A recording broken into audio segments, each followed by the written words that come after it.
We imagine a single apocalyptic fire, a massive rotunda in Alexandria engulfed in flames, incinerating millions of scrolls and setting human progress back 1,000 years. Historians, however, describe a much longer decline. They see a disappearance that took 7 centuries to complete, different empires. Founded under the vision of Alexander the Great and Ptolemy I, Alexandria was built as a Hellenistic intellectual utopia, a Greek spiritual and cultural hub on the edge of the Mediterranean. To stock the shelves, the Ptolemaic kings sent agents across the known world to collect every book in the inhabited world. They searched every ship entering the port, seizing and copying scrolls until the collection reached an estimated 700,000 volumes. This environment allowed the chief librarian, Eratosthenes, to achieve the impossible. By measuring the specific angles of the sun's rays in 2 different locations, he accurately calculated the circumference of the entire Earth. Eratosthenes wasn't guessing. He synthesized concentrated data, accessing centuries of astronomical observations gathered in a single accessible hub.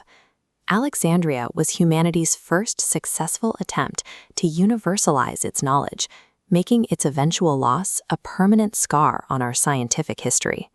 In 48 BC, Alexandria's stability began to fracture as the Roman Republic stepped into an Egyptian civil war. Julius Caesar arrived to find himself trapped in a siege by the forces of King Ptolemy XIII. Trapped and outnumbered, Caesar ordered his men to set fire to his own ships in the harbor.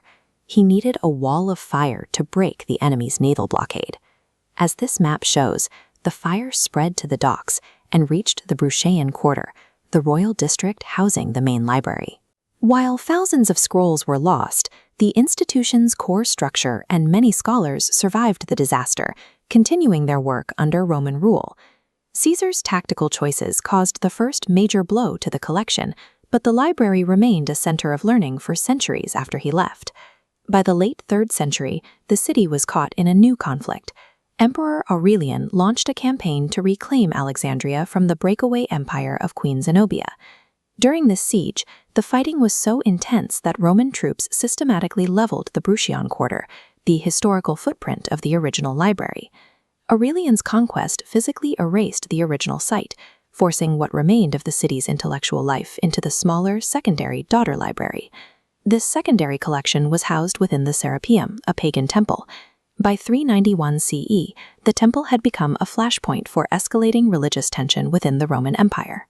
Emperor Theodosius declared Christianity the official state religion, which effectively sanctioned the destruction of pagan institutions across the city. Christian mobs stormed the Serapeum, resulting in the smashing of the cult's idol and the gutting of the temple's interiors. Archaeological evidence shows that the site was subsequently paved over to construct a Christian martyrium, burying the remnants of the library's infrastructure. Theodosius's reign marked a transition from the accidental fires of war to the targeted ideological removal of the city's intellectual foundations. The final chapter of this disappearance centers on the Arab conquest of Egypt in 639 CE. A popular legend from the era claims that the conquerors under Caliph Omar used the library's remaining scrolls as fuel to heat the city's bathhouses. However, this timeline reveals the legend's flaw. The bathhouse story first appeared in the 13th century, over 500 years after the conquest actually took place. The 7th century conquest became a convenient scapegoat for later writers, masking the more documented destructions that had already taken place under Roman rule. Today, the landscape of Alexandria holds no trace of the great institution that once defined it. The Great Library succumbed to a 700-year sequence of gradual erosion, a death by 1,000 cuts.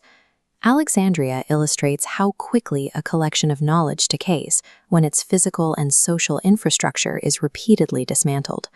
The city's history shows that wisdom is vulnerable to our most basic impulses, the accidents of war, the leveling of districts for conquest, and the targeted purges of ideology. The survival of what we know is never guaranteed. It requires an active, continuous defense against the fires of our own extremism.